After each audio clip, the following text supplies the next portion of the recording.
திருச்சிற்றம்பலம். காரைக்கால் அம்மையாரின் குரு பூஜை.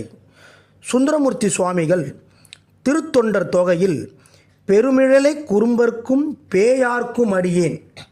பேயார்க்கும் அடியேன் என்ற குறிப்பில் 63 நாயன்மார்களில் ஒருவராகவும் மூத்த பெண் நாயன்மாராகவும் போற்றப்படுபவர் காரைக்கால் அம்மையார்.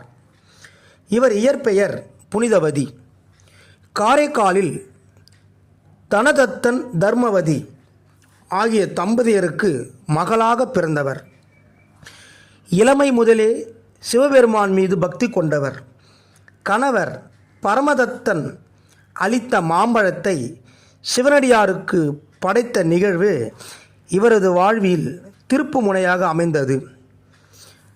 கணவரின் ஐயத்தால் சிவபெருமானை வேண்டி தன் அழகிய உடலை நீக்கி பேயுருவம் பெற்று தலையால் நடந்தார். சிவபெருமானே இவரை அம்மையே என்று அழைக்க பெருமைக்குரியவர். திருவாலங்காட்டில் நடனமாடி முக்தி பெற்றவர். திருச்சிற்றம்பலம்.